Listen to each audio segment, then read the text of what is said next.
we're going to get started. If you want to grab a seat, really appreciate you guys coming and excited to get this one kicked off.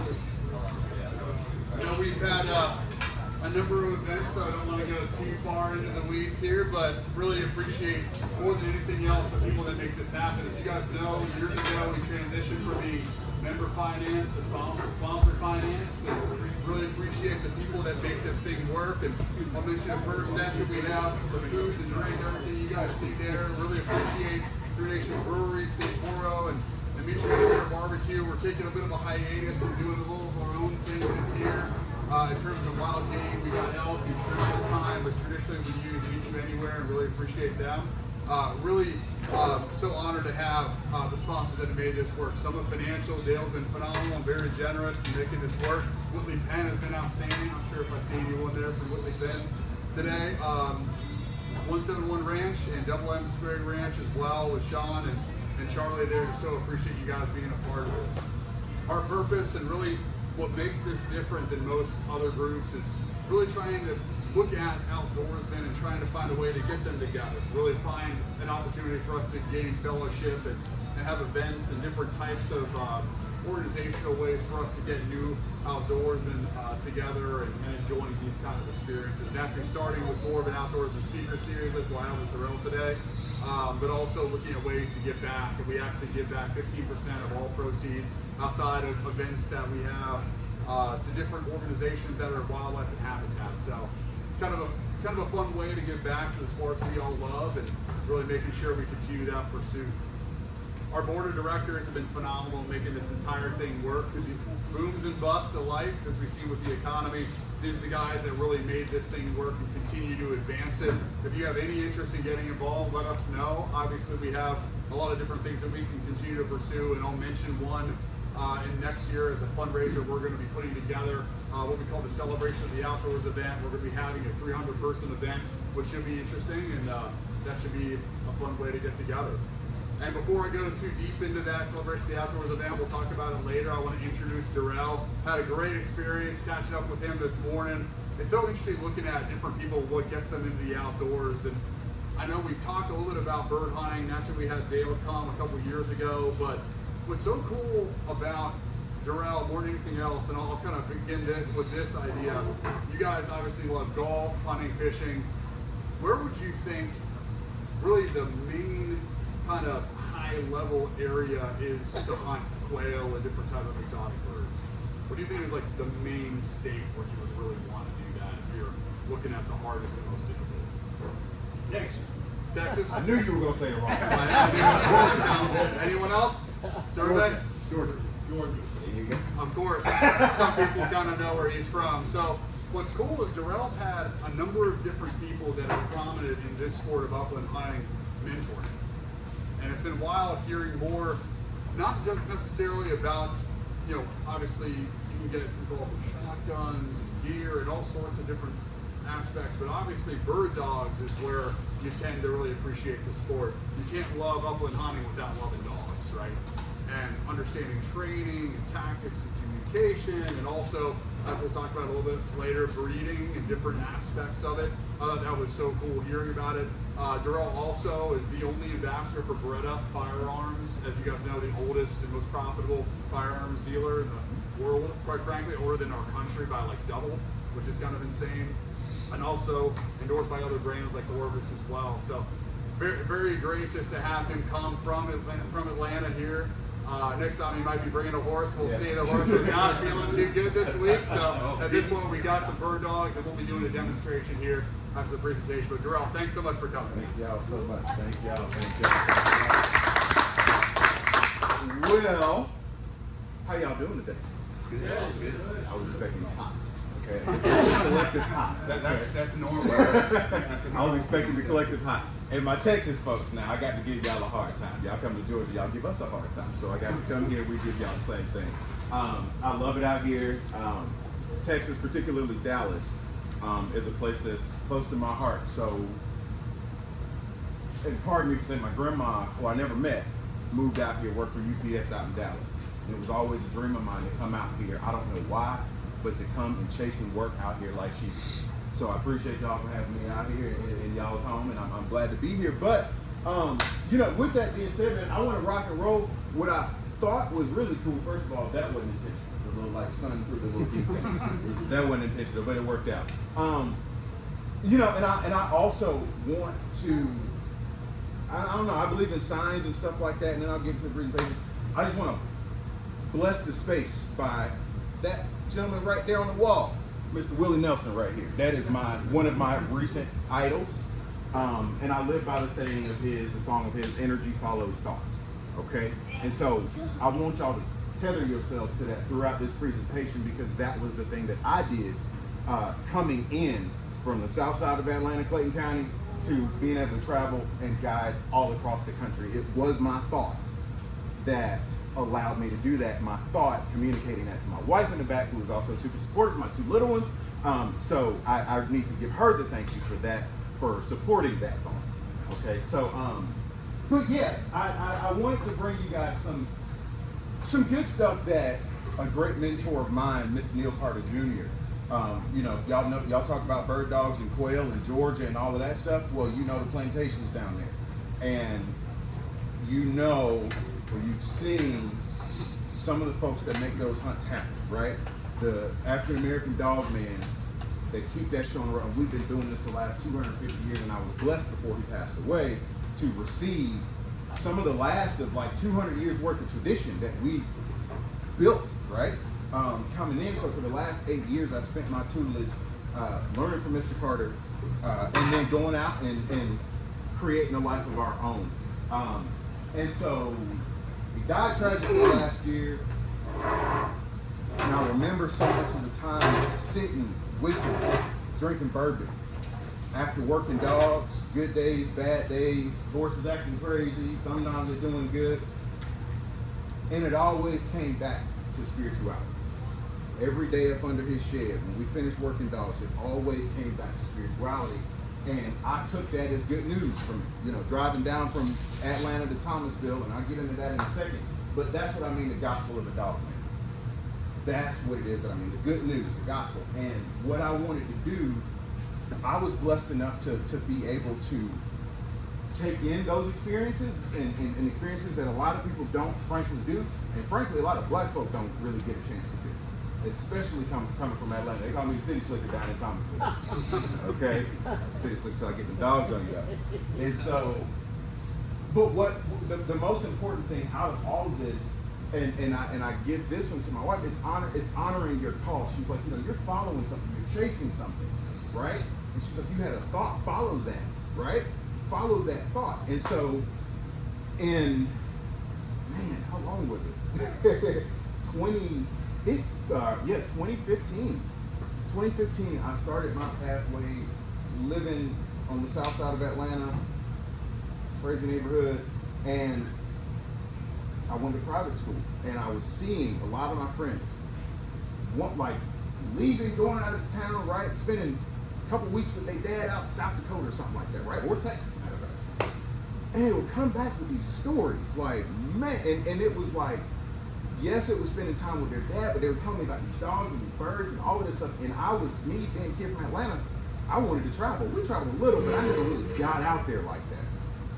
And so they were giving me all of these stories, and I'm sitting here like, whatever it is, I need to go see it. So, never had a lot of time to do that. I ran track in college with a 400-meter hurdle. Did well, got out, then I started teaching. That's when it got real for me. I used to be a teacher. I'm an artist myself. And teaching some of the poorest kids in Atlanta in some of the most abject situations in Atlanta. As much as they were looking for a connection, I was looking for a connection too. Because you're in that, right? You're in that 8 hours a day. Kids ain't got no food. You know what I'm saying? You coming home, I'm trying to feed my own kids. I'm giving somebody else. And it was a lot, and I was like, man, what is the thing that's going to be able to ground me, right?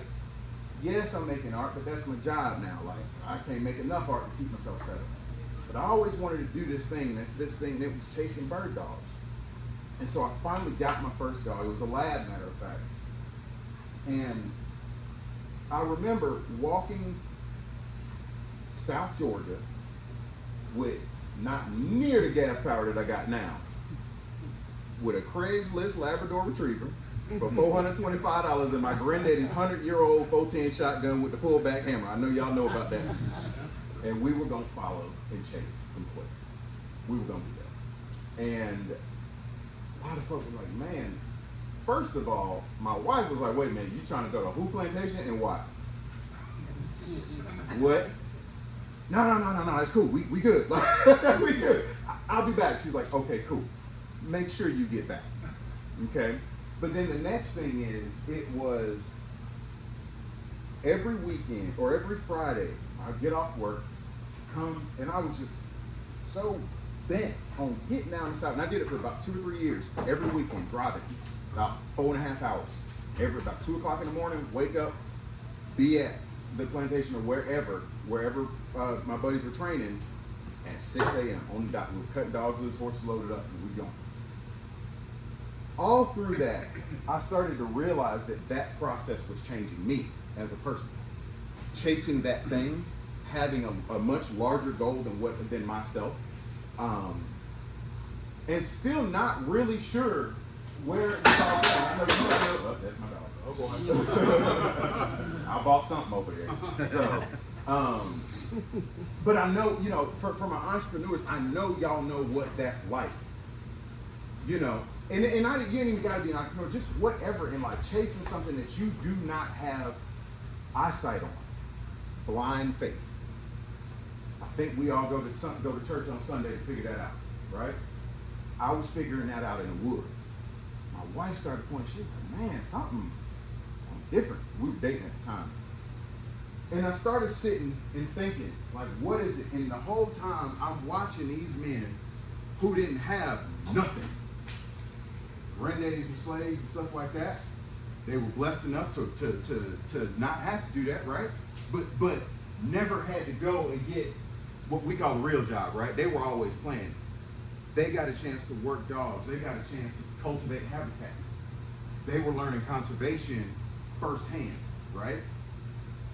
And they were defying any and all kinds of stereotypes that folks had about folks in South Georgia, black or white, right?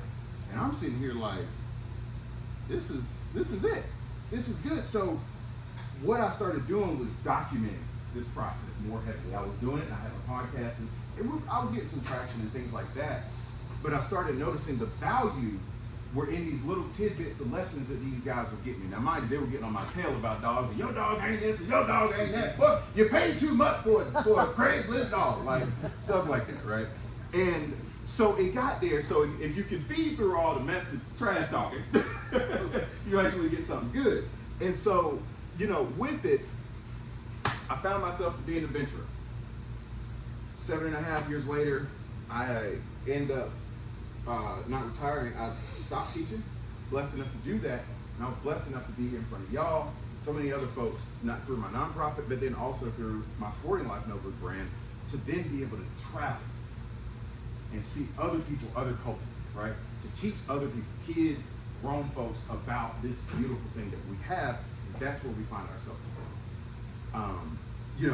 It was something that I saw how unengaged people were in the city of Atlanta to the outdoors, but yet we call ourselves a city within the trees. That doesn't make any sense.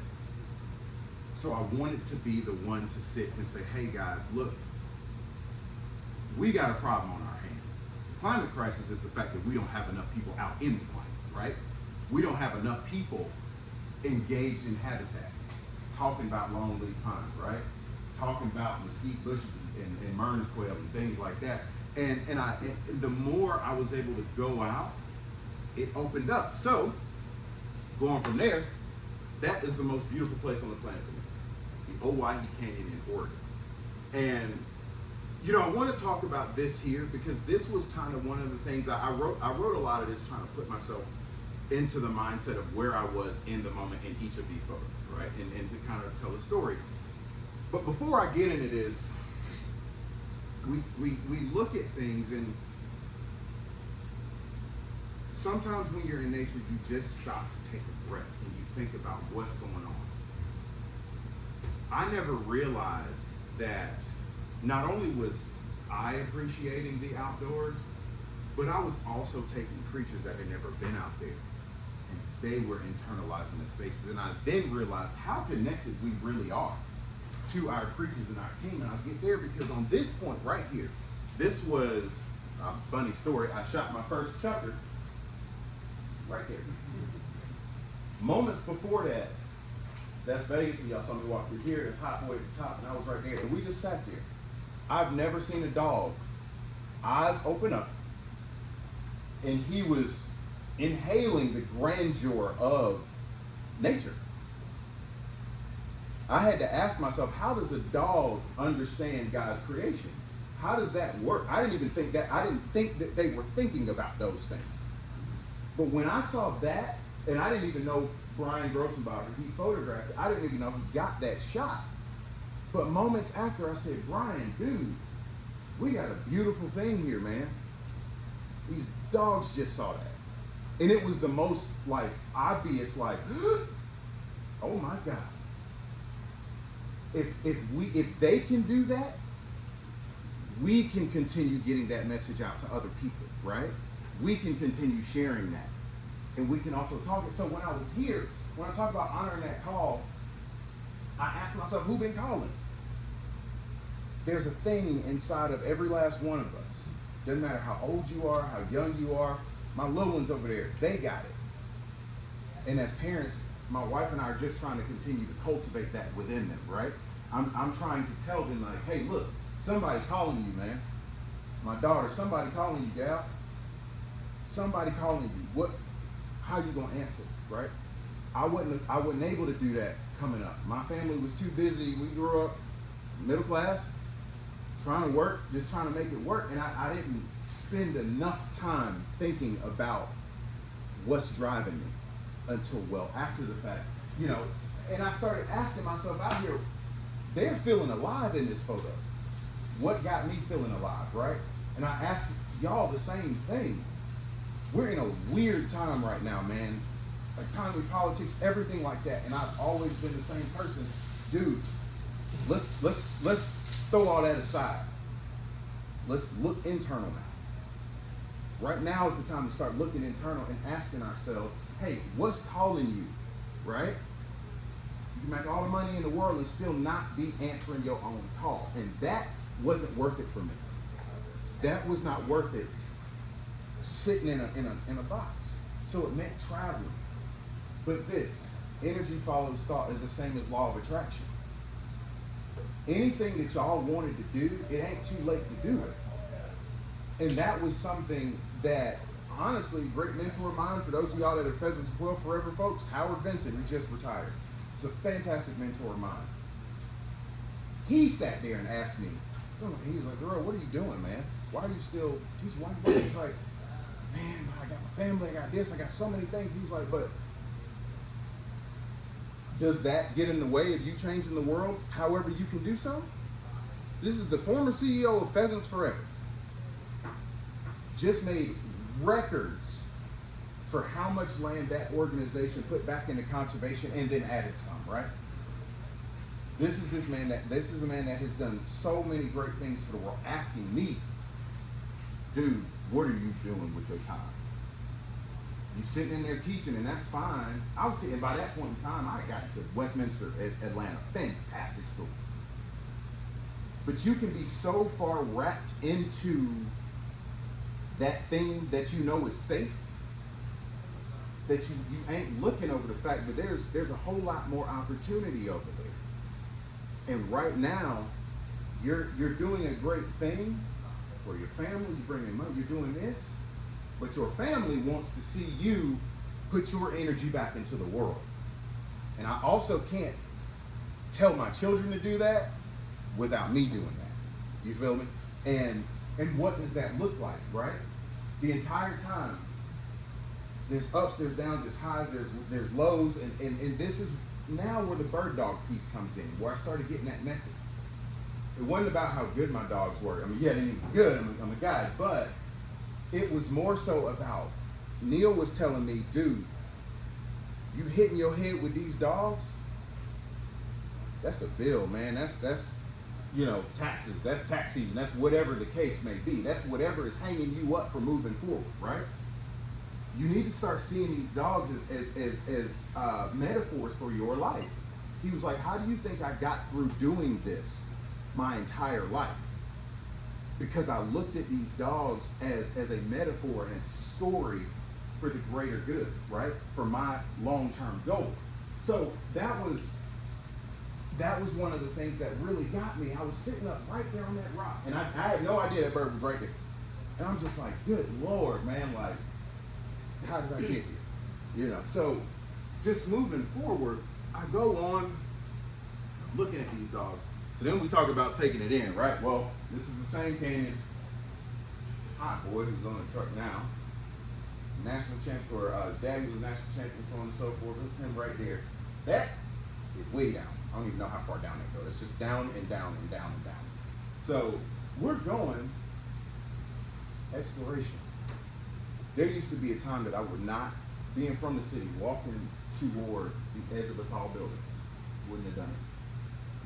I had no, there was nothing for me to see, right? There was just, oh, this is different though. Me and my dogs got the same message there. The first time I walked to the edge of that, I said, wow, okay. So now we've got this thing, but it wasn't just exploring a grandeur. It is, okay, you've now become this thing your childhood self wanted to be. You see what I'm saying? That meant so much to me. I used to play with this little Johnny Thunder Lego toy when I was a kid. And I used to read all those stories about him being out somewhere in the jungle, right? He was like the Indiana Jones of Legos. And the entire time, as a kid, I'm like, man, like, where is that place in the world? I'm standing on the side of this cliff, and it hit me. You have now become the person your childhood self wanted to be. Pablo Picasso wanted to do that. Pablo Picasso, one of the greatest artists of our time, of human time, spent his entire life trying to get back to his childhood, trying to make art and create in a way that his childhood self would have done. Free, liberated, but then addressing that. In that particular moment, I said, man, we got it. And it was just, again, following that thought, man. I couldn't even told you what the Oahe Canyon was 8 years ago. But I knew that there was something out there that I wanted to chase, you know. And the other thing too, back to my kids, it's going back and telling them, like, look, you have control over the narrative and the story of your life. When it's all said and done, think about it like a picture book, man. Every page, is it just a page full of letters, or is it a page full of pictures and this and that and go, you know? That's what I want them to understand.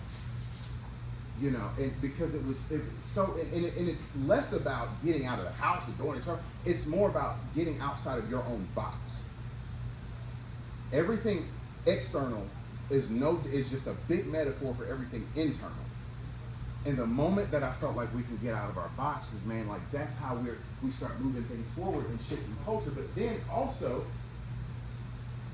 it's all fun, it's all great, we do all these fantastic things, but again, I gotta go back to how are you impacting the world, right? It is for conservation, but in order for me to do this, in order for me to justify this, conservation now has to be a lifestyle. Traveling is fun and all of that stuff, but it has to be a lifestyle. I teach my kids, they don't know what pollinator this, that, and it, but they're learning about why them butterflies come here every year, right? They're understanding that dad ain't just going across the country for this. No, when we get back home, we reading stories about those adventures, right? How are we not only chasing our thought, but then that thought still being tethered to conservation, and us still being very intentional about conservation being a lifestyle, right? You sit with me at the table, I don't drink no more, but when I did, you probably gonna hear me talking about conservation. Seriously. Those are the key things, because the guy that's telling the story about how many birds he shot, how many fish he shot, man, I don't care about that. I want to know how you appreciated the landscape, right? What are you doing to give back to the landscape? right? Like, yeah, tell me the story of the success, or we gotta have that. But we need to be hooping and hollering for the fact that we got more dollars in conservation and we got more space for all of y'all's kids, if you got them, my kids, everybody, to enjoy this. To come back, I want this fly fishing shop to be here in another 40, 50 years, right? So my kids hopefully come back here and be talking to another group about conservation or something if that's what they so choose.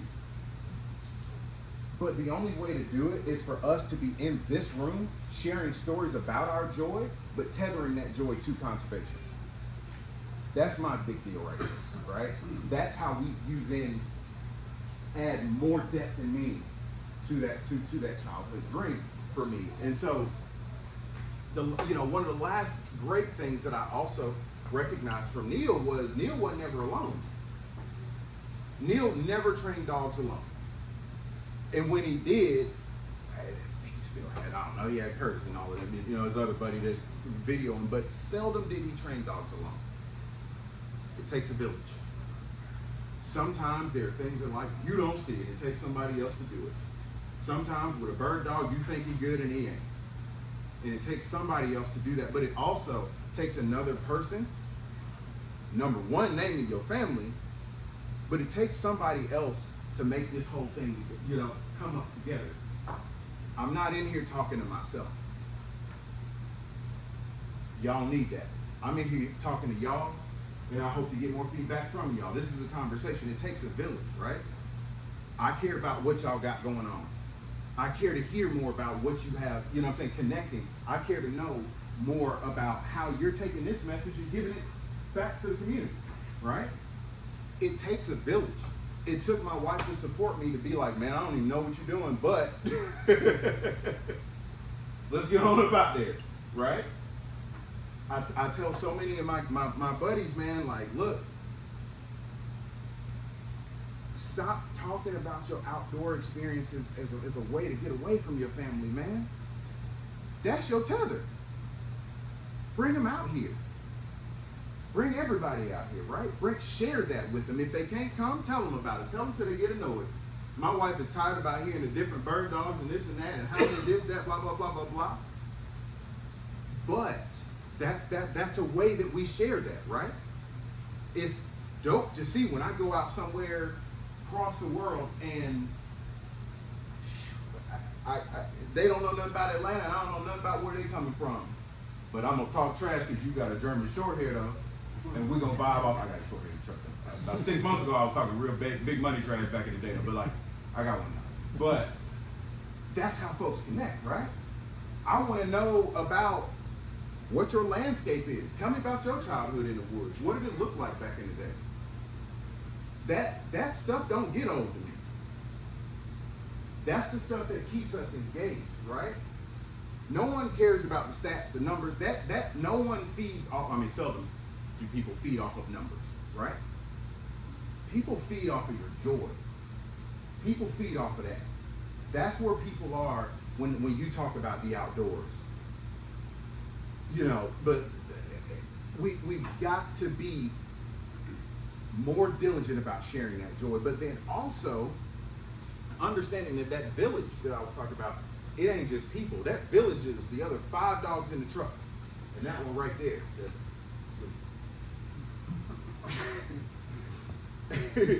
And that village is these birds here. These little bobwhite quail. These birds here, look up. These birds here are the end goal for me. Not about shooting. I care less to shoot. I shoot a 14. I ain't shooting a whole bunch of birds. I care to see them fly away. I don't want one to fly away. I want 30 of them to fly away. You see what I'm saying? I want that family to fly away, right?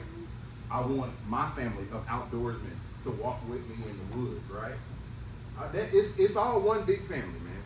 It takes a village to make a village. And we got to keep going on, man. So, with that being said, these were just some of the things that I want to kind of get into the bird dog piece of it. Kind of hot outside, so I'm going to do a lot, but I kind of want to show you guys a little bit of something. But one of those things as we, work, being a friend, that family member of mine, he ain't gonna do it if he doesn't want to do it, right? When I take him out there, I'm just putting him into experiences and letting him, and I like seeing his joy, right? But then the other thing is too, skills and limitations. And that's why, again, I say again, it takes a village. Sometimes you can't get it all done at the same, by yourself. Sometimes that messaging is not a one-sided thing. Sometimes I remember so many times I wanted to, guide certain folks and get across it, and I just didn't have enough dog power, right? And so it took humbling myself to ask my buddy, hey man, look, I just ain't got it. You come out here and help scout for me, we'll cut the price 50-50, right? It wasn't about the money, it was about, man, this dude that called me was so psyched up to get into wild birds. I don't want to let these folks down, right? So how do we humble ourselves in a situation where the odds are against you, right? Or you just ain't got the resources, but you still want to get it done. It's all of those things, man. And even with my dog, like, I trust that he can get it done, but I got 5 other ones that rely on each other. I expect him to teach that little short hair that I got. She's 6 months old, right? There's certain things that I cannot communicate to them. And there's certain things that they are not going to be able to communicate to me. We're making these connections left and right in all kinds of different ways. A daily routine. And this was the thing that got me. In following that energy, right? Following that goal, every person that I know from Jimi Hendrix, I don't know, I wish I did, Jimi Hendrix to LeBron James to Tiger Woods to whoever else, the most successful people in the world have a routine and they do not move off of it. But within that routine, why not add be happy, be joyful at the end of that, right? We all men, lady too, right? I want to address lady in the room, but so many of us, and I know you being married, I know your husband, we both headstrong. We both headstrong. All of us in here can be. And that's a great thing. We're built with that. We're built to succeed. We are built to win, right? But sometimes I think we forget to be intentional and add the daily routine of finding joy at the end of that, right? I think we get, and even with me, I get wrapped up in my dog. Man, this dog ain't this dog ain't that, da da da da da da da da. And my wife sits here and tells me, Durrell, you at a 10. Take it 2 or 3, man. Are you having fun? She'll sit there and tell me that. And I think we need to ask ourselves, like, are we having fun with what we do? Be dope. Be successful. But within that daily routine, it ain't worth it if it ain't fun. And that was my biggest thing. It's like, okay, we do so many things. You're supposed to win. The universe is not designed for you not to win. But you got to be happy winning too. There's a lot of folk winning and ain't happy. That ain't my vibe. And that was the thing that I learned about these dogs. And they get it. They know when you coming out there not happy. They know it. It's just one of those things they pick up on so much. But then again, that taking a village, Neil used to always tell me, you need another set of eyes on that dog, Durrell. You need another set of eyes that's not mine. You need another set of eyes that know something that I don't know. You need to put yourself in the same room as people that are better than you. I like to be the lesser of my friends. Because that, to me, they're people that's going to be able to tell me, hey, this is it, this is that, this is that, this is that, you need to be looking at that, right? And I expect them to expect the same from me. Having another set of eyes on your situation allows you to kind of zoom out.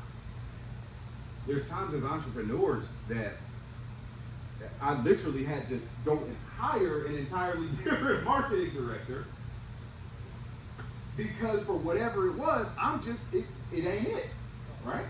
Almost. With dogs, I have had to literally leave one of my dogs with my mentor Because for some godforsaken reason, I don't know what's going on. I don't know why this dog is in my horse. Same thing. I just told you that nothing. Nah, it's it. And sometimes you just got, again, it's that humility piece that we got to have. Bring yourself back down here. We all used to winning. But win with humility and win with joy. You know. And then my last thing, my last thing, showmanship. You know, it's real quick. Thank you, sir. Showmanship. This guy here, this is probably one of my favorite dogs. Showmanship. Show them boys. Show them boys. You know what I'm saying? Show them boys what's going on. What are you talking about? Show them what's up. I can sit here and you better not move too either. Don't make me look crazy. You know, show them. Let folks see. That response, all of y'all's collective response when that happens, that's why we all here. That's why we get outside. That is a fish that you've been chasing on the fly that you went down to the Bahamas and paid all your money for. Right? Durrell, how much training does that actually take?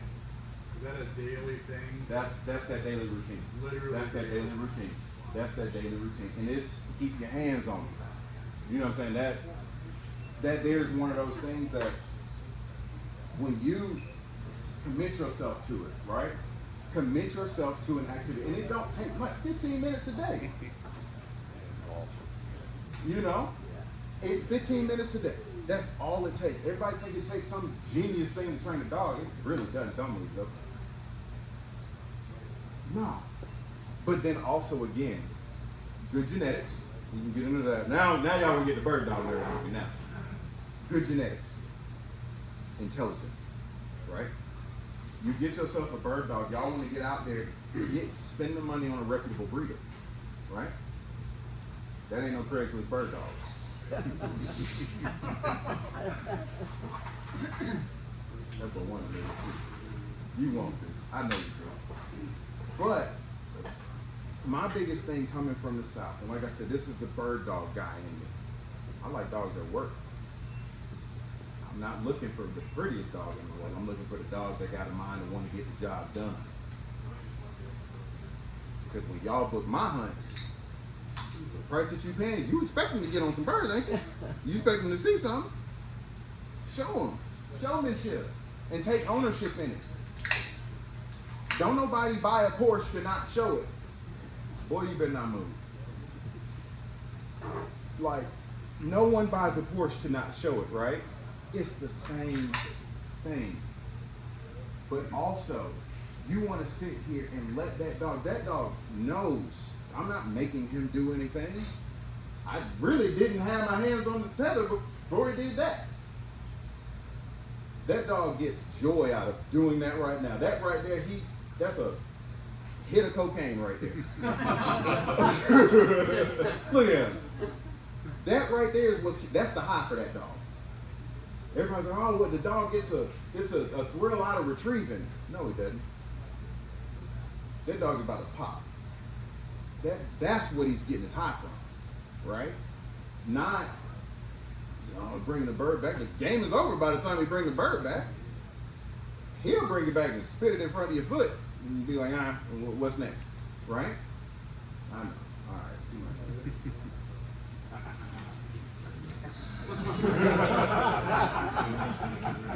You good, buddy. Too much temptation. Good job. Good job. But Joker, his name Big Joker.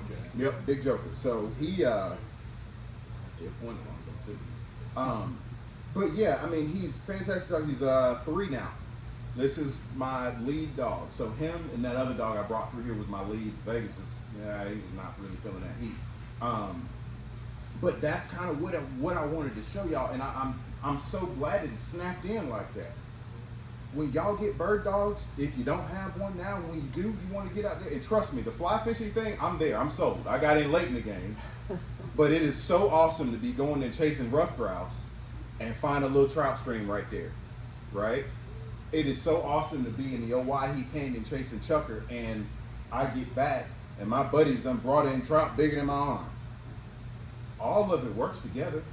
It's all the same. It's literally all connected. That's why I'm here, because y'all are my community as I'm your community, right? That's what it is that we're doing, and I think we need to also sing each other's praises. We need to be real diligent about big upping each other, supporting local fly shops, right? Supporting local trainers and handlers, supporting local guides, fly fishing and wing shooting. We're all entrepreneurs, and we don't, this community, it ain't that big now. Hunting and fishing, y'all know it ain't that big. Like I said, spend your money on the pedigree, you'll be out hunting 6 months. You know? But I can talk all day, man. Let me throw it to y'all. Y'all got any thoughts? Yes, sir. Durrell, I got a question for you, man. So tell us more about breeds and what makes you passionate about one breed versus another. And what you've had as experience. You told me about labs today. Tell me more about kind of your background there and your philosophy. Yeah, so I am a dyed in the wool pointer man from Georgia, in the pie. He made me a setter man. This dog right here, Joker. Reason being, and I've got 2 types of pointers. I've got American pointers, which are your classic tail up, 12 o'clock tail, all of that. And then I actually have a dog I imported from Ecuador. He's a classic English pointer. He's on the truck too. And you can see the differences. A classic English pointer, tail, shoot straight back. His lines go back to Spain and Italy. Reason being, and I have a short here. I'll get to that too, because I was talking a whole bunch of trash about him 6 months ago. But reason being, number one, pointers are they're a foundation breed, first of all. So anything that's not a pointer or a setter probably has pointer or setter in it. That's just how the world works. And there's a lot of people that's probably gonna have a problem with that statement, but it's the God's honest truth. Any short heads with a white body and a liver head, that baby got pointer out. Okay. Reason being, pointers in particular, setters are a little slower about it, but pointers, that's their job, right? They point. At 6 weeks old, they're pointing. 8 weeks or whatever. Within the first 2 months, they're pointing. They're not really the most affectionate dogs. But they work. I don't like to spend a whole lot of time trying to get the dog's natural ability to come out. Let's see something work. Okay. When you buy a Porsche, you expect it to drive. Okay. You didn't buy it off of Craigslist. Y'all don't think I just don't like Craigslist, no, really. Okay. Setters. I compare pointers to having a Porsche. It's the template, right? It is the efficient. And actually, fun fact, pointers, they're built like Kenyan marathon runners, in the sense that their metabolism is built different than all the other bird dog breeds. It's faster. So most of them look like during the season, mine look like skeletons, because it's just running. But then also their lung capacity actually allows them to run bigger and harder than all the other bird dog breeds too. So you kind of get a supercharged dog, in that. Now, thing about pointers, they're not the greatest house dogs. Some of them are. I know buddies that keep in the house. Some of them are. Mine ain't. I plan to stay married. No, mine are not. Okay. But they are a dog. Anytime you see somebody bring a pointer off the back of the truck, expect business. I say expect it. You might not see it. It might be a mile down the road, but expect business. Now with a setter, and this is the artist in me, a setter is like buying a high quality paint. That's buying an oil paint. This here, right? They're free. You see a dog cutting loose on the prairie, until the stop, the tail flag doing this in the wind, right? And you see that nose start to go up and that mouth start to, it's, God is the prettiest thing in the world. He's just sucking it in. But the other thing too is with setters, don't nobody not like a setter, everybody likes a setter. Everybody likes a setter, right? Let's sit here, do this. This is the job. Let's sit here and do this the whole time, right? Then turn right back around and get on that couch. Cuddle up with you. This is the dog that'll do it. So, I know. But you know, it's one of those things where temperamentally also setters are going to be a better bet. My kids, well, they'll sit in the pointers are just a little too wound up. They're like, that engine is rumbling all the time. Also, one thing, and this is where I say, talk to a breeder. Don't just get a dog. My breeder, Paul, who's a friend of mine and guide, stuff like that, this was a 2-year planned breed. I waited 2 years for this dog. I saw his mama. Mama's name is Casita, doing fantastic in field trials, and his daddy was Paladin Da Vinci, who was like a 2-time runner-up champion, something. I get dogs, everybody says, oh, don't buy these field trial dogs. Why would you not? If you had a basketball team, and LeBron James and Serena Williams' little boy came and said, I want to play basketball, and that joker's 6'5", what, you gonna turn him down? No. It's genetics. The reason that I get all 8 field trial bred dogs, I used to compete, did okay. But you're getting the best of the best of the best of the best genetics. They're smart enough to not run off down the way, right? You're getting that. When you get dogs that are, I don't mean backyard bred as in literally backyard bred, but backyard bred as in the breeder doesn't really know about the dog. You get weird things that pop up in it. I knew exactly what I was getting with. I mean, he and I, and then the other thing too is funny, talk to the breeder, when I went out to Oregon, when I went out to Nebraska to hunt the sandhills, I was hunting shark-tailed grouse out there. Paul called me, he said, hey man, you heading to Nebraska? Yeah, he was like, you got Joker with you? Yeah. He said, that's gonna be your best dog out there. He was like, that dog is heat tolerant. I bred them to be heat tolerant. His mama's heat tolerant. His daddy's from North Carolina. Now, what English setter do you know that's heat tolerant, right? And he said, watch, cut him loose.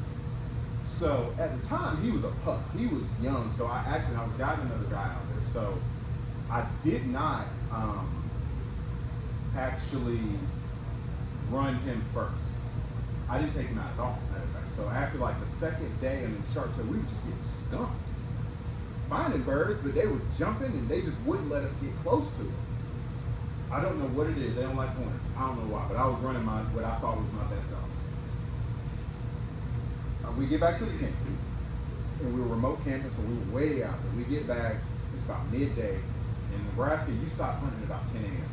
It's 90 at 10 a.m. All right, well, let me just take an armed hike. Let me get the other dogs out. I had him and another female setter that I had hunted, who I ended up getting on my mentor. But, you know, the dumb thing to do is to be walking around on public land without a shotgun. Okay, sure. I don't plan on shooting them because I don't plan on these dogs actually pointing anything. 90 minutes later, I came back with a limit of shark-tailed grouse behind this dog and hunting. The dog was smart enough to realize, well, it's hot out here. The bird's not going to just be out in the open. He just kept going to juniper trees and pointing juniper trees. Every time he pointed them, it was a bird in there. And if it wasn't him, it was hunting. That's intellect. The dog notices a pattern and, you know, and keeps. Now you're just getting slick with it. Piece of a step we good. I see you. But that's what I'm looking for. Everybody talking about a bird dog. Oh, this dog got wheels. This dog can run, and this dog has one thing. I don't care about that. The dog got 4 legs. I know he's supposed to run. Okay? What is this here? This thing here. Right there? Right there. This here's the icing on the cake. The tail is just the part that everybody likes looking at, but I want this first. Right? Yes, sir. I know every dog is different. Yeah. And I don't know the first thing about training dogs. Yeah. So like generally, what is the process? Like like, are you with the dog for like 3 times a day for 15 minutes at a time for however many months, or like, how do you, like, how long does it take to train a dog, and like how do you do it? 15 minutes a day every day. 15 minutes, just one time though. 15 minutes a day every day, one time. For him to get that staunch, 2 years. 2 years to get him like that. 6 months to get him hunting. Spend 15 minutes a day, that's all. Get you a couple of birds. You don't even need to buy a whole bunch of. I tell people, spend your time in the yard getting to know that dog. Put your hands on him, brush him up, make him feel good. Get you a couple birds every so often, right? The dog is going to point. Now, I'm a wild bird hunter, and I'm also one of those. Now, this is the caveat today. In training dogs, I'll do this for a little while. I'll get 5, 6, 7 birds every so often, put them out in front of me and just let them point, right? Particularly when they're puppies. Once I start seeing you holding them for me, I don't keep them on this no more. I'm hunting. I'm putting them in the wild bird woods. And that's a slow process. It's a very slow process. To have a puppy go from pointing that to now finding those in the woods, they bump so many of them and they run through them, or they just, and then one day, ding, the light comes on. And they jam up, and you were just like, and it usually happens in the most weird situation when you don't think it's going to be any birds out there. And next thing you know, next thing you know, they're there, you know. And you good. Too much temptation. Too much temptation. All right. There's a point where you start messing them up. But, good job, Joe. But 15 minutes a day, that's all. And it doesn't have to be on birds. That 15 minutes might be teaching them whoa, right? Teaching them to stop. Before I even get dogs on birds, I need you to know your name and stop or whoa. And I actually teach them whoa before I teach their name. Because it's going to usually be a God dang it and something whoa before. Your name is every other cuss word. That dog, I don't really start calling him his name until about a year, okay?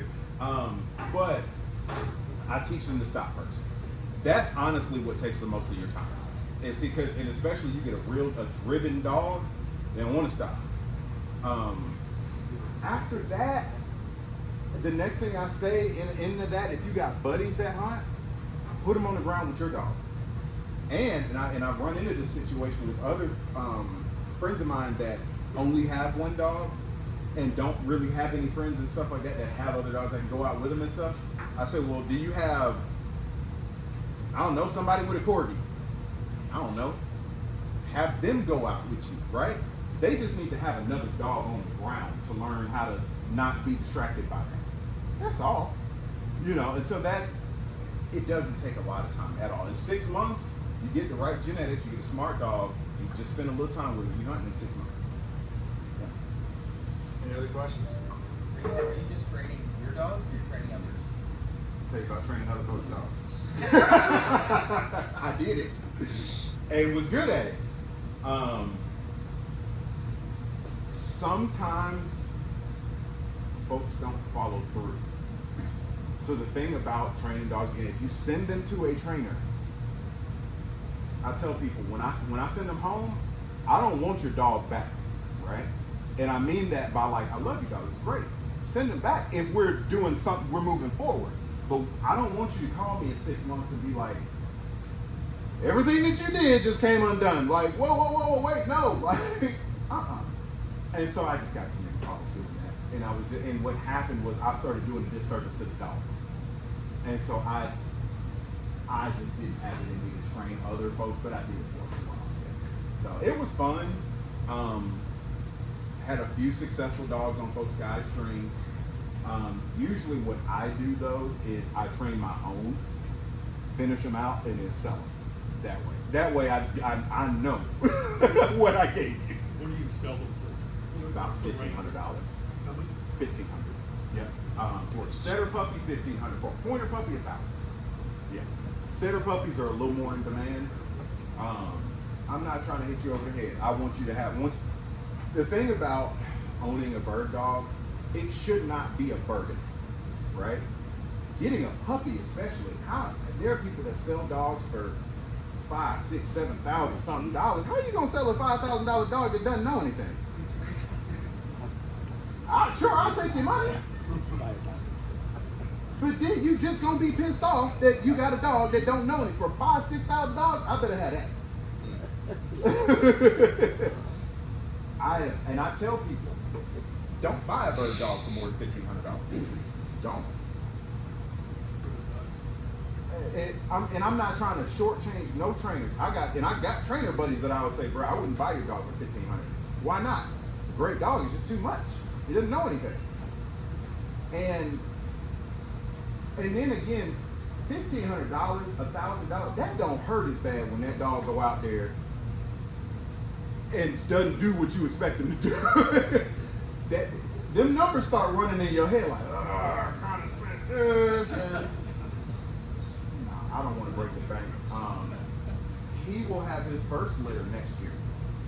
Georgia, my dog out there, I'll breed them together. So I'll have a litter of them about right around February, March of next year, give or take. If she comes in, when she comes in. But I just don't think anybody should be broken over the head for a dog. And I never bought any of my dogs for more than that. I'm going to be real with you. I've never bought a dog for more than $1,500. And all of mine are fantastic. Most of them. Anybody? Yes, sir? At what age do you introduce gunfire? Where they get used to the noise? So there's a couple of things I do before that. To answer the question, at what age? Under a year, but I kind of know it when I see it. And the reason I say that, so what I don't do is anything under 3 months is an absolute, because everything is just like, what in the world? I make a lot of noise around my dogs just by proxy of having a kennel doors slamming, and having a horse and doing all that stuff and just kicking this and making noise. So the puppies naturally kind of get used to the sounds of everyday life. What I don't do, and I've had a lot of trainers come up and be like, oh yeah, I take a 4 or 5 month old puppy and I feed him and I shoot a gun right over his head. Or they'd be like, I go banging pots over his head. And I'm like, wait, stop. Okay. Put yourself in that puppy's shoes. If somebody came right up to you and put a 22 or a 209 primer pistol right next to your ear, sir, I don't know how high you can jump, but you'll be on that ceiling before you know it. Without you knowing, that doesn't make any sense. So what I do, I get them used to the everyday noise. I know guys that take their dogs to the shooting range. Please don't do that either. Why my dog gunshot? You took an 8-week-old puppy to the clays range to show off to your friends. And getting a dog unshot or broke off a gunfire, you don't want those problems. You might as well just get that dog away. Seriously. A dog that's gunshot it takes about 500 bird contacts. 500 bird contacts with gunfire just to get that dog like, okay, I ain't gonna die, right? Usually what I do, I'll start having them pointing birds as a puppy, this and that, and then I'll start letting them fly off, right? Letting them fly off. When I start seeing them real big and bold and confident, right, and chasing it full, they blood in their eyes, right? Let them get 50-something yards. Bop. They'll be like, wait, what was that? And then they keep on going, right? That's what you want. You want, and then I do it again. Let the bird fly. The dog about 30 yards. Bow. Cool. Stop. Come back a week later. Do the same thing. Now, let that dog get about 20 yards. That's about how far you're going to shoot a bird, right?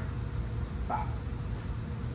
He's gone. You don't have to worry about it. My little puppy outside now, she could care less about gunfire. And when she went, she gave me the most like, wait a minute, what was that? But she stopped. But again, she has so much bird scent up under her nose and birds on her mind, she could care less. She just ran along. Yeah. So, but just Under a year, but 3 months and under, no. Just eyeball it. You can tell when they're confident. Yeah. Hit me. What you got? Any more questions, guys? What do you get for conservation? Start the presentation. Yeah. So, number of things. Number one, I am an active member of the Theodore Roosevelt Conservation Partnership Policy Council. So we actually go to DC a couple of times a year to the Capitol and actually help make those conservation decisions. Like, hey, we put it in our nonprofit, my wife and I, Minority Outdoor Alliance, has a big part in that too. But also we run a festival every year that brings the general public, but also college students. We have our conservation organizations pay for students to come to our festival, get them exposed to the bird dog demo there, archery, kids that ain't never seen this before. They have a conservation careers panel. So we're not only getting you into the outdoors, we want to get you a job. We want to facilitate the building of the next generation's conservation leaders. And they can look black, white, blue, green, or brown, it don't matter. If you've got the skill set, you've got the expertise, and you've got the will and the interest, even if you don't, you've never done it before. We're teaching people that conservation careers are not just straight line careers. You need lawyers in conservation, right? You need graphic designers in conservation. You need all. So our organizations help facilitate that. And then also for conservation, me personally, there's a number of different things that I do with the Georgia Power Company, and actually going out and seeding public land areas. Like, you know, at the end of the season, once they get done burning and stuff like that, we get out there with the Georgia Power folks, clean up various wildlife management areas, but then also create feed plots for deer, quail, all kinds of stuff. So, yes, sir. That's awesome. Any more questions? One question I have. Yeah. You said you like the wild bird. Yes, sir. Which all of us do. Are they as scarce in Georgia as they are here in wild bird? Ooh, that's a good question. I was gonna say something silly, but that's actually a good question. Texas is big with a lot of private land. It's a similar issue with Georgia. I think when I looked at this, the science from DNR, Georgia per acre has more quail concentrated per acre. Texas is a bigger state. You see what I'm saying? Mm-hmm. So what also happens, y'all have a lot more private land ranches and so on and so forth, and they're just bigger than our plantations. But I think Georgia has y'all, if we're going birds per square acre, I think Georgia has it. Texas has a lot of birds. But again, scarcity, most of it's just private. You can't get that. When I talk about public land birds, I'm gonna put this on my podcast and shoot myself in the foot for it later on this season. We got plenty of birds. We have a very nice single population of quail. I've seen coveys as big as 30 birds in a covey. I've seen them as small as 5. They span the gamut. On a wild bird day, my best day was 7 big coveys. My worst day was 2. I'm sorry, 1. It was 1 covey, weird situation, stuff like that happened. So we got a good number of birds in Georgia. Yeah. I have one final question to end on. So, why is South Georgia so well known for quail? Obviously, there's the rivalry, Texas, Georgia, wherever you go, wherever. But why is South Georgia so prominent? The quail hunting history, the mecca. From the mule-drawn wagons, right, that we done all seen. Nowhere else in the world does that but Thomasville, Georgia. That's a Thomasville thing. I don't care where you just seen it, it's Thomasville, right? The field trial culture. So most of your greatest bird dog pointers and setters, them jokers have to come through the South, right? It's where you are made, so to speak. But some of the greatest dogs also are just bred out of the South too. And a lot out west too. I mean, there's a lot everywhere, but we're known for that. Also, again, just the availability of bobwhite quail science. Yeah, quantity. Our plantations, some of them are private, some of them are commercial, but particularly in Thomasville, you've got collaborative partnerships between the Department of Natural Resources and like Tall Timbers, organizations like that they're running a lot of science on there. So there's a lot of information coming out of Georgia about bobwhite quail. I know you had Dr. Dale on here. I listen to him a lot. And he refers to a lot of stuff in Georgia for our work, and vice versa. There's a lot of stuff coming out of Texas, a lot of research too. But I just think when people think about their granddaddy's old A5, right? Foot hunting, walking them hedge roads, that's Georgia. You know, I just think we set the tone for it though. Yeah. One follow-up question on that too, specifically on quail. Yep. Talk about the different species and characteristics. Okay. Bobwhite, blue, a number of. So this one obviously is a male. When I say obviously, it's a male. That white stripe on his head, that's how you know they're male. So it'll be brown right there at the same spot for a female. Where's that stripe? Right here. That white stripe right across his eyes. Right there. Yep. And you'll be able to tell, I probably can't do it here because he's lost so many feathers, but you can pull them out and you can actually age the bird. There's a feather in here. I just don't have enough time to say it, but there's a feather and it's got a little marking on it. Ah, there we go. The birds are, I think, see that little the feathers with the white tips right there? Right there. Those tell the bird's age. So, correct me if I'm wrong, I think it's, you see there's like a little white tips right in there. This bird is under a year old. Yeah, I know it's under a year, but yes, you will see that little white tip right there will show you how old the bird is. Now after that, you can't really tell. Usually quail don't live past 2. I actually, fun fact, I'll give you one more funny thing. So my lanyard, we banned quail in Georgia. I've shot a banded quail. It's a little quail. Like shooting a banded duck or anything like that, and it's a big thing to do in Georgia. They're all, wild and so on and so forth, but there's a number on it, and you call that number and report it to DNR, and they want it. This is the one I shot. Yeah, and you call them, give them a number. In a couple of months, they'll actually give you a certificate for like with the bird's data on it, age, sex, when they released it, where, all kinds of stuff like that. There's a number of, they're hard to hit wild. You don't really see them. My buddy and I both shot one on the same day. Wow. Yeah. Where was it? I got you. It was in South Georgia. Yeah. Big area, man. Big area. It was South Georgia to the left. But yeah, so the differences of quail, bobwhites are here. Northern bobwhites is what they call, native to the entire United States. And of course, definitely here in the South. Yeah. In Texas, Arizona, New Mexico, and I'll be guiding in Arizona too this season, which is cool. Oregon, California, a couple other states you've got, it just depending on where you are in the state, you've got Mearns quail, which they've got these real pretty, like, kind of yellowish kind of stripes on them. They're real pretty looking bird. They call them Montezumas, Mearns, all that stuff. You got California quail, I think they call them scale quail, and they've kind of got a rough thing right there on the top of their head, but it's not the little flip up. That's a gamble. The gamble's quail is what we all expect, a little flip top thing right there. If you go further into Mexico, there is another hybrid breed of quail that I don't know what they call it, but there's like one species ended up breeding with another species, and they've got now a hybrid population. But mostly bobwhites are what we're mostly getting.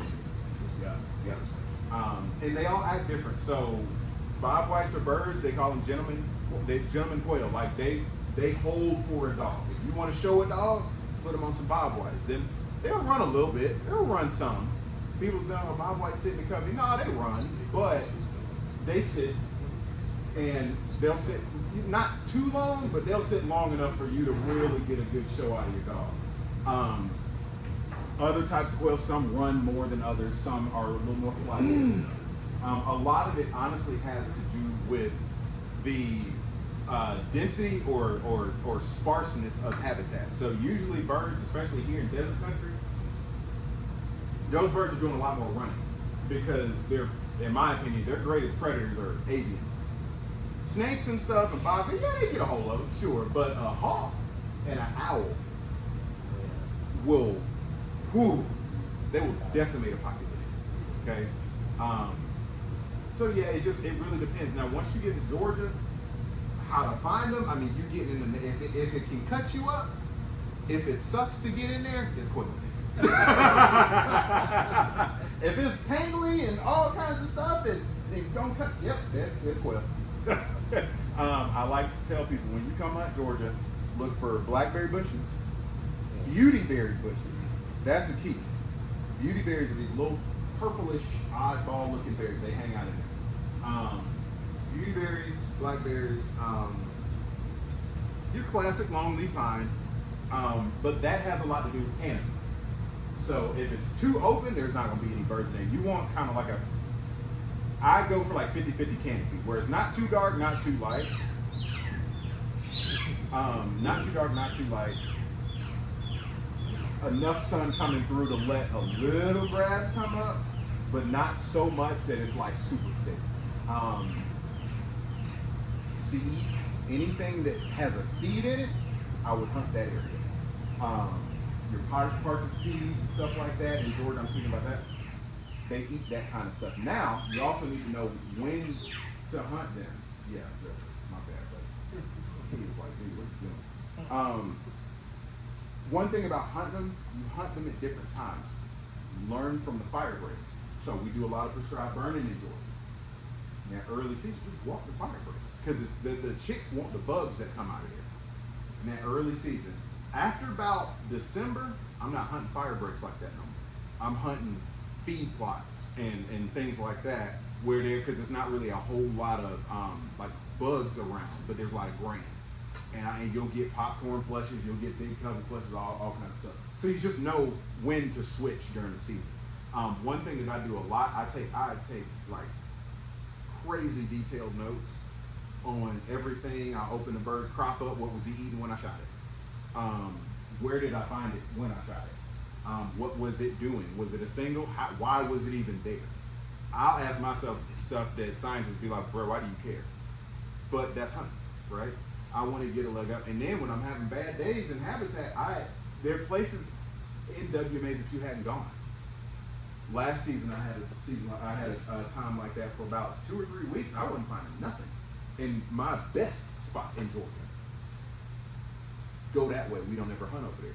Sure enough, all the birds are over there. So, yeah. That's a wow. It's a good time. Any final questions? Guys, let's thank Durrell. Thank you. Absolutely. Well, I'm gonna transition this. This is a little different than most, where we're actually gonna have a little demonstration from him outside. But I was thinking, Durrell, if it's all right, man, we can go outside and kind of, hang out there, and then also see the dogs out there too. Yeah. If that's all right. Yeah, that's cool. I love cool. it. Let me put. Actually, I'm gonna keep him out. Okay. Let me go get them sorted away. Yeah. Awesome. Ready to go. So here's kind of, I'm just gonna close this out real quick, and you guys can get food, drink. We'll do the demonstration, then we'll go out there too. But wanted to give you guys at least a preview for the rest of this year. Make sure we're in good shape. So we've got 2 more speakers set up. We had 1 cancellation in December, obviously a ways from now. We just closed on another one today, which I'll talk about a little bit. But we've got a good slate for next year in terms of different speakers, which should be fun. Dave Hahn, obviously, just to close out here in kind of September fall time frame. He's climbed Everest more than any other non-Sherpa on the planet. One of the most legendary climbers and guides in that alpinist world, which should be unbelievable. We've got another author, John Burke, that it looks like will work out. We'll talk about it with the board and get that all firmed up for December. And then for next year, we got some really fun ones. We got Jamie Teigen, our first wild game culinary expert coming from the West, which should be incredible. She works at Wild Sheep Foundation. She's going to be bringing in wild sheep, teaching us how to really not only process meat, but really different aspects of culinary expertise tied to wild game, which should be incredible. Michael Pitts, really well-known bow hunter out of Georgia, phenomenal background, worked with a number of outdoor companies as an ambassador, similar to Durrell. We got Wayne Endicott, who's the owner of the Bow Rack in Eugene, Oregon. Best friends with Cam Haynes, one of the most legendary bow hunters in the country. Rob Fordyce, phenomenal guide in the Florida Keys, host of the Sea Hunter TV show, one of those famed guides in the Florida Keys from a tournament perspective, won almost every fly-only tarpon tournament down there, and then looking at a few others. But one of the biggest things, obviously, I'm excited about is next year we're going to have our first fundraiser. So looking at what we have, obviously we enjoy it, this opportunity to get together and have this, but our dreams are much larger than just events like this. So our intent is to have a fundraiser that could allow for us to have not only an enjoyable evening, but also something that could allow for us to raise money. And specifically to talk about these funds as we raise this money with about a 300-person event with Chris Fowler, ESPN's commentator for Monday Night Football, NFL, or Monday Night, NFL, Monday Night Football, college football Saturday night, Wimbledon, phenomenal outdoorsman as well, into hiking and all sorts of outdoor sports. But the whole point of the event is to allow for us to, number one, hire an executive director. You may be surprised, but I don't want to do this forever. So that's one. Second, get some degree of scalability in other metropolitan areas, but first a Fort Worth or Tarrant County chapter, allow for us to do that. And then allow for us to have other different types of events. And I want to get your feedback real quick on this. Trips, different types of trips, maybe a hunting and a fishing trip every year. Just show of hands, you guys interested in something like that? Hunting or fishing trip? Maybe not just one here in Texas like we've had in the past. So overall, things that you guys have as an interest that you'd like to see, any suggestions, any thoughts, something you wish or would like to see in the fellowship? Any commentary? Question is, of those three things, is there one that's more priority than the other? I'd say allowing for us to have some way of getting this word out about the fellowship is probably the most. And the only way to do that is, quite frankly, just networking, right? And the only way to do that is to have an executive director who focuses on this day in and day out, right? Yeah. So I think in this type of capacity, this unique type of group that we have here, that's again largely business networking. How many of you guys look at social media daily? Probably not many of you, right? So it's pretty much word of mouth. So that's about the only way to do it. And really the only way to do it is to find someone who's already in an outdoor charity in Dallas-Fort Worth. So that's really the intent, is to find someone that has that kind of background, maybe someone at Park City's Quail or something like that can help us as we continue to raise it. But ultimately, if you have an interest in this type of event or just like the fellowship in general and want to help see it succeed, would love to have a conversation with you, talk more about that. But again, here are the events that we have coming up. It's actually December 4th instead of December 5th, but we'll be coming out with that updated date. And again, really appreciate you guys. So enjoy some food and drink. We'll go outside and enjoy that demonstration. We'll go from there. So thanks again for coming.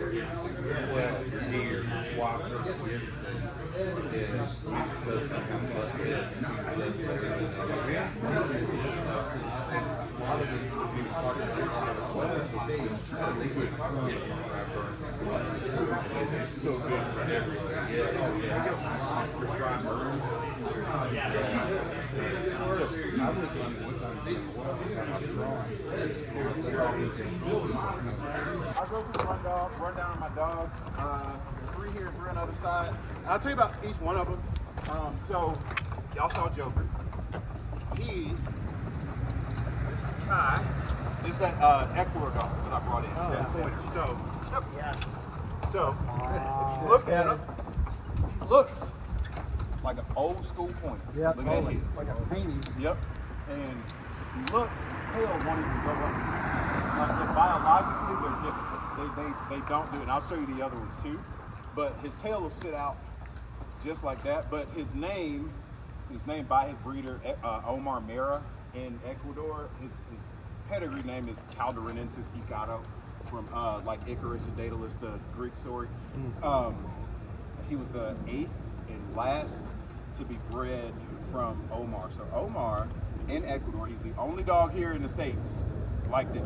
So ain't nobody else got him, other than another guy that helped him get him charged. So there are 3 of these in the U.S. I'll end up breeding to another dog that I'm bringing in from South Africa, another pointer, but English. So with him, his lineage goes back to Spain. Trace that there, and then that goes back to Italy, and the lineage, the pedigree, comes from a line called the Del Vento line. And so, a little quick fact: if you have most of these dogs are bred with Del Vento in them, and what that is a guy named Uberti. He was a kind of a controversial figure. He was the pointer guy for Italy, Europe. He was breeding like breeding was breeding, right? So just about every dog in Europe, pointer, got some of Del Vento stuff. What he did was kind of interesting. So this dog was born in a cave. This dog was born, his mama would not have puppies anywhere else. And every time she had a litter, she dug out her own cave. She had those 2 pups in there. And so when I was planning to get this one, when I was planning to get him, Omar sent me a picture. It was this, like, real bad picture of these 2 little white dots deep into a cave. And he was like, "That's your dog." And I was like, "Well, what is it? Like, is it a male, female?" He was like, "I don't know. But that's your dog, right?" And he didn't know until they came out. And it was 1 male and 1 female. So I got the male. And his sister, Indy, is still down in Ecuador. This dog, I like him a lot. Hey, hush. How old is 2. Right at 2. Yep. And so he was actually born, I'm really excited to get him on Chucker this year. He was born in volcanic rock, and so his pads should be a little bit more geared to that. Very, he looks like a cat when he points. If you imagine like a cat in the prairie, like, or the savannah, like real deep, he'll point, tail will stick out like that, and he'll kind of crouch a little bit like that. Whereas your American dogs, you want them standing tall, nose up in the air, tail real high. So this one, he's real good.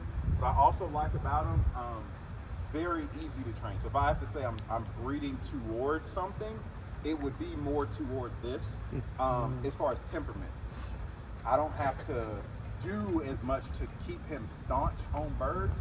Let a bird fly away, and I didn't. Usually you'll see like a flank collar on the dogs back here when trainers are teaching them to stop and stuff like that. I didn't have to do all that. I flushed the bird and he watched it fly away and just sat there like, okay, what's next? I was like, oh, did it again? Same thing. So these dogs, and Europeans are pretty serious about this because they don't train with like e-collars and stuff like that. They're actually very, very, very particular on breeding and breeding certain traits and keeping them, right? You're not using e-collars. You need a dog that's a little naturally a little more steady. And I actually had a trainer tell me about why our dogs here are different versus European dogs, and it's because our terrain. Number one, we have the North American model of conservation, right? We're blessed to have that for fly fishing or wing shooting because we have so much public land. We are the public land model for the world, which naturally, and this was a pro training, it made so much sense when he said it. So because, like I do, I hunt in the south, I hunt out west, I hunt up north, you need something with a little more gas. You see what I'm saying? You need something that's gonna be able to kind of switch and be able to gun it and push. And so we were breeding toward that. Original pointers did not have a standing tail. Americans, we bred that into them. And about, I think it was around the 30s is when we started breeding and putting that in there. You can see it over the further away from the road. Yeah, It doesn't really get me as bad now because I just know what to look for with my dogs. But there's been a couple of times where I've been in real high cover, and that tail saved me a couple of extra minutes of finding the dog. And even just standing there pointing. And so that's it. This is Kappa, German short-hair pointer. Y'all just saw her. This is Georgia, my setter. So Georgia will get bred with Joker, who y'all saw. Just got her. How many trips a year are you doing? It sounds like you must travel a lot. I travel a lot. So like from now till about February, I'm on the road 2 or 3 times a month. Yeah. Sometimes they're not as far.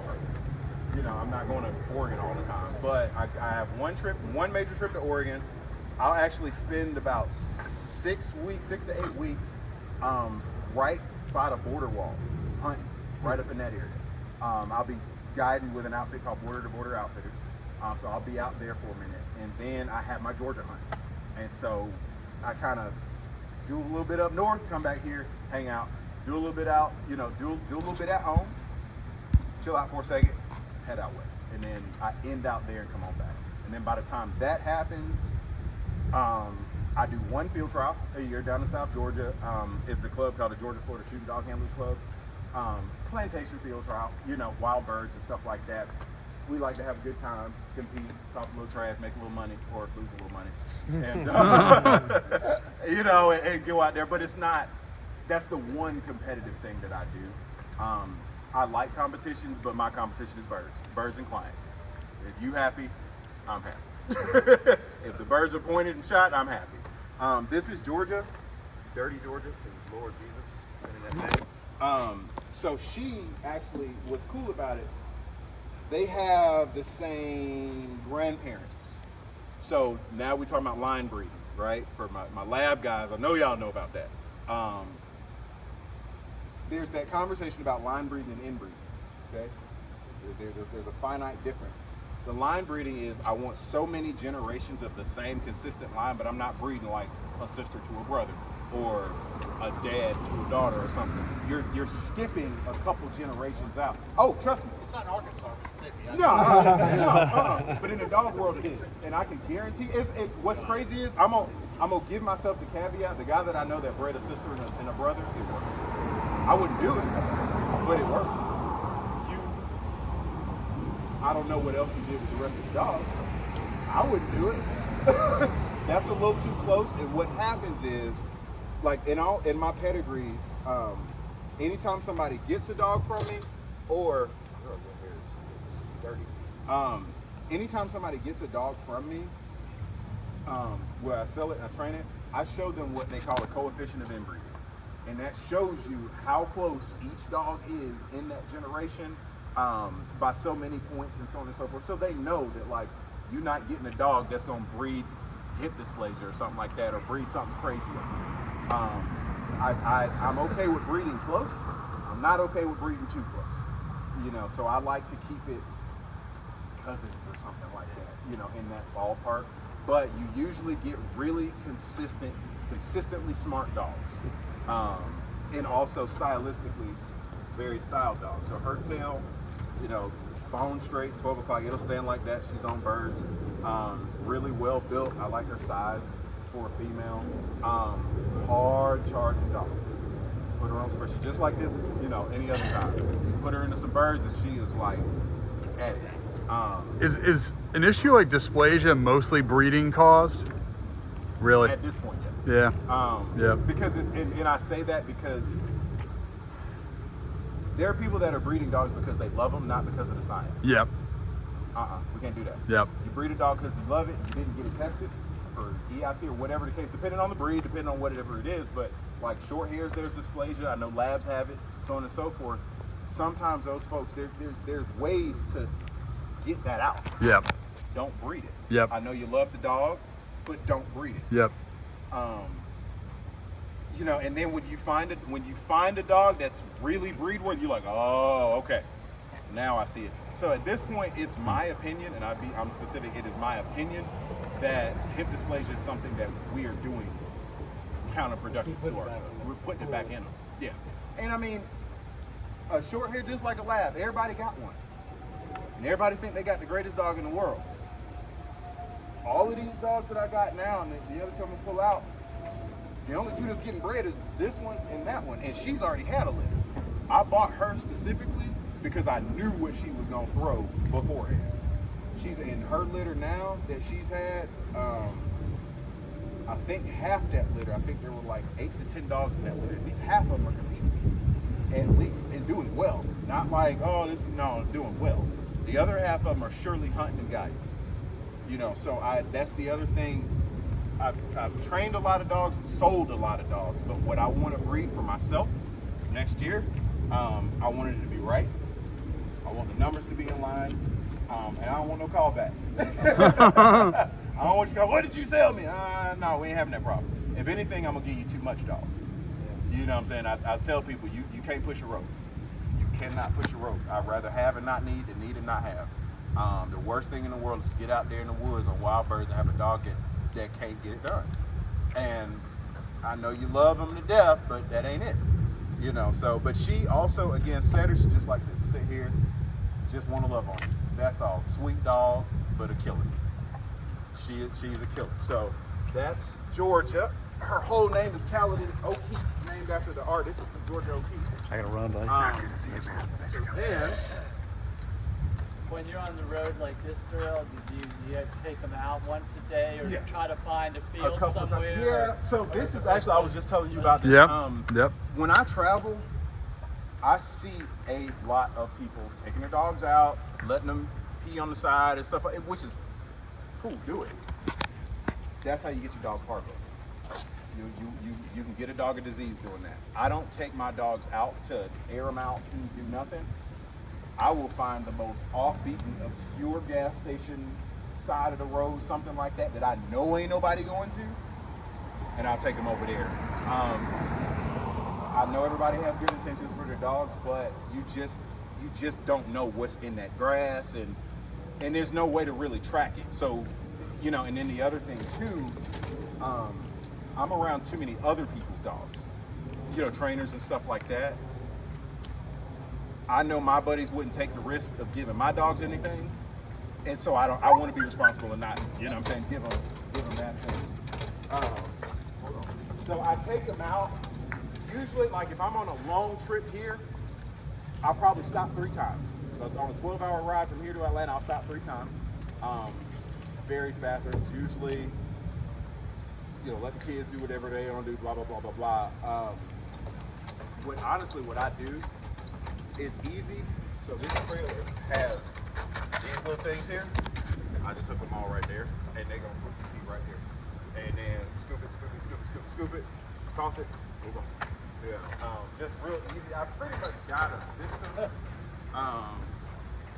Instead of taking them all out. So this dog here is hot boy. Come here. So this daddy won the national last year. This hot boy. His name is Fresh. This is the Chucker dog here. So daddy is Village Blindsider, national champion last year. Almost got it this year. Did really, really well. This is my fire. Like, I mean, got it done in the Chucker Hills. It does not stop. You want grit. You see his confirmation. I mean, just muscle, you know. And all of them are, but I mean, he is just. If I look at an American Pointers, like a textbook American, that's it. Tail will sit, stand up real well. He's intense. Whoa. This is. I mean, just you'll see him after a while. He'll just kind of be like rumbling almost sometimes. Real chill, but this is a dog that he ain't gonna stop. He's really smart. Sometimes too smart, but really smart. Knows how to find habitat. So when that question came up about like how long does it take for a dog to figure out a new species, it took him 1 flush of Chucker last season. It took him 1 flush, and he was like, "Oh, that's what we're doing." Oh, okay, great. If he missed any other points, it's because the birds flushed before. Everything after that was nailed. I actually shot my first Chucker over him. He was 6 months old. 6 months old in the Chucker Hills and got it done. But when I say that, it's this is one thing too. And Jamie Daniels is his breeder, you know, professional trainer, field trialer, so on and so forth. Told me something to look at. You look at this dog's hands. Every dog you guys get, paws need to be tight. Keep it tight. They spread out, splayed like that. Don't buy that dog. You need them tight like a cat. When they land, obviously it's gonna come down. But I'm talking about when I pick them up, I want to see them fingers there. I want everything grouped and put together, not too tight, but tight, right? You know, even on the back here, I still want them kind of tight. And then, whoa, fresh. See how straight his legs are? That's what I want too. I don't want legs pointing in like that, right? I don't want them out like that. I need good confirmation, straight up and down. You need to be able to look at them and look at them kind of square. You want to hunt, boy. He's like, nah, but you want to look at him kind of square. I'm holding on to him. If I let him go, he's gone. Now he'll go looking for birds. I can find them. It'll take him an hour. But you want intensity. Now at the same time, he's getting a little older. It's kind of starting to level out a bit. But you want, in a pointer, if anybody's gonna get an American pointer, I say this is what you want. He comes out of the pedigree. It's called the Rebel dog, so the Rebel line of dogs. You've got different ones from Miller to, I know some folks heard El Hugh, this and that from various pointers. He comes from a line of Rebel dogs that I personally, hey. He comes from a line of dogs that if you're guiding, right? If you're competing and things like that, get them. Do not get, if this is your weekly dog, no. Do not get a line of Rebel dogs if you're not like working. They look great, they're fantastic, but it's too much dog for somebody that's not hunting as much as I do. It's just too much. They're not house dogs. He's terrible out, like in his kennel. When I come up, he's quiet any other time. When I come up, he's jumping up and this and that, and I want that. When I let you out, I need you to go from this to, you know, rocket. Let's shoot you on out there. So that's Hot Boy. And then, show y'all my veteran. I probably saw him a little early.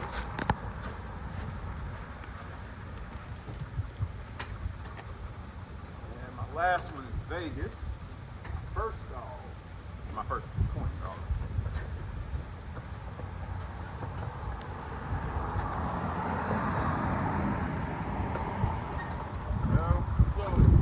I might be soft. Yeah. Those dogs gotta be cooking in that fucking box, right? I mean, They're not. It's temperature controlled. Oh, it is? Yep. Oh, nice. How is that different? Yeah, it's temperature controlled inside. It ain't a hotel, but it ain't a sauna either. You say it's controlled, what does that mean? You got air blowing? Yeah, inside well, not now, but when I drive, I can turn it on. Got fans and stuff inside there that I put, and so like I said, it cools them off. Can't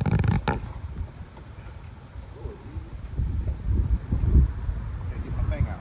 It cools them off, but somehow locked. There we go. Right now they're hot. Yeah, that's a fact. No, it keeps it fairly cool in there. And then there's water tank and all kinds of stuff. But Vegas, it's my oldest dog. So line of dogs, he comes out El Hugh, very, very, very famous line of dogs. Gentleman named Robert Whaley bred them. He passed away 2000, I think, something like that. But this, my oldest, I'm talking about a dog that's just like glued to me. Whoa, Vegas. Right hand, right? Like it's like a third arm when I put it out. He's 5.5, almost 6. He'll be 6 January 1st. Hey. But in terms of that, he is, what's going on? So that head, the El Hugh head. So his head looks more like Kai's head. And so American dogs, we've kind of started to lengthen the muzzle just a little bit more. I don't know why. Whaley was real particular on certain conformational things. So I can almost look at a lot of dogs, and if they got enough LQ in them, I can tell. You know, the thing about the traits behind that, he wanted a shooting dog, what's called a dog that'll hunt about 200 yards, not too much more. You know, something that what they call a gentleman's hunting dog.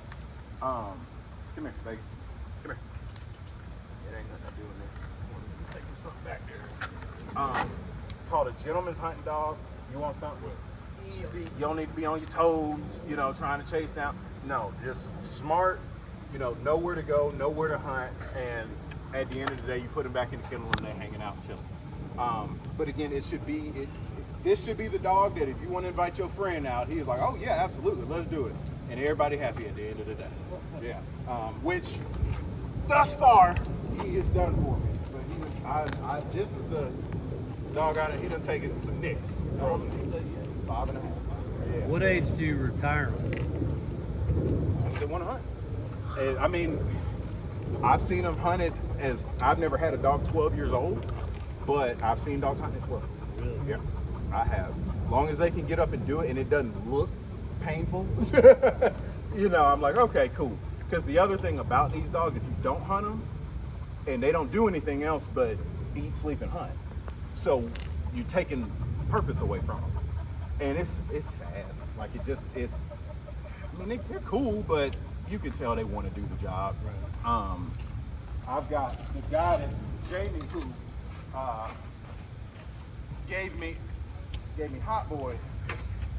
He's got a dog named Rebel Air, and Rebel Air was a champion foundation dog for all of that stuff, and he's old now, and he just recently retired him, like from hunting. Field trialing, yeah, he retired him after he got so many championships, but he was hunting him, and that dog at like, I think Rebel Air is like 10 or something like that, still in good shape. I think Jamie just has so much to do, he's kind of like, he can just be a dog, you know, and hang out. But I've seen him hunt as far as 12. And this isn't a competition, but I've got another buddy of mine that's got a large Munsterlander. And that dog, Etta might be somewhere between 10 and 12. And I'll tell you, that dog, she hunts slower, but we were up in Minnesota. He shot a grouse. I saw it fall. I saw where it fell. We walked over to the spot, and that bird wasn't there on the ground. Like, you know, I mean, it was clear. Like, it wasn't classic Minnesota. No, we shot it a fair. Saw it on the ground. It's like, it ain't there. So we go. He's like, all right, we're gonna do this. This is why, and this is the benefit of dogs like a short hair or something like that. That tracking ability, right? So he's all right. This is what we're gonna do. Let's keep hunting for 15 minutes. Just go that way. Let's just walk for 15 minutes that way. See what happens, right? It's like, then we're gonna backtrack and we're gonna put Ed on the ground and put her on it. 15 minutes later, we swing back around. This 10 to 12-year-old dog backtracked a rough grouse, a shot and wounded rough grouse, from 15 minutes that way, nowhere where we were, where the bird was shot, backtracked it and found that bird 70 yards away from where I shot it. I'm not where he shot it, but where I saw it fall. And it was because of the ability to track. That's what the Germans were really, really, really big on is, yeah, you can point birds, but conservation happens after the bird is shot too. You need a dog to be able to track game after the fact. I will tell you, my pointers and setters are not good at that. They will get you to a bird. And if it falls within reason, like, they'll go pick it up. I've seen, you know, Vegas, and I had another dog, Jughead, I just sold him. I've had them do some amazing things, right? And see all kinds of stuff. But the reason I got her, Kappa, is for her tracking ability. I got dogs that point, and I need her to point, yes, like, sure. But I need a dog that is naturally inclined to drop that nose and hit the ground, because most of them are running in the air. You want scent birds in the air. But after it's hit, you need something on the ground. If I need to track deer, I'll be able to do it with her. If I need to track ducks, doves, quail, whatever it is, you want a dog that's naturally inclined to do that. And so every one of these fills a different role. You know, some of like obviously Georgia, I got her to breed. She's 6 years old. She's the oldest dog that I have at this point. I got her to breed, but she's going to hunt. I'm also not one. I don't believe in brood bitches. I don't do that. Like, yeah, she was when I bought her. She had too much weight on her and all kinds of stuff. Nah, we're gonna run all that off. We're gonna slim you down a little bit, put you in the woods, and you hunt. Joker, that as far as I kind of count best dogs, and I'm good about quantifying my dog. I love them all, but some of them are better than others. That's just what it is. Statistics alone, Joker, that setter has more birds in a larger diversity of birds species under his nose than any of these dogs have, and he's not the oldest dog. Something about him is that he just, when I get in a situation, I've been in a situation where it's tight. We either ain't found no birds or we ain't shot no birds. Either one. And I'm like, you know what? Pull out my pinch hitter right there. Put him on the ground. We're gonna find some birds. I'm 9.5 out of 10 times we will find some. I don't know what it is about that dog. All of them are good. He pulls them out when I need them. I don't know what it is. And I never thought that I would breed a setter before I bred a point. So it's oh man, please. You want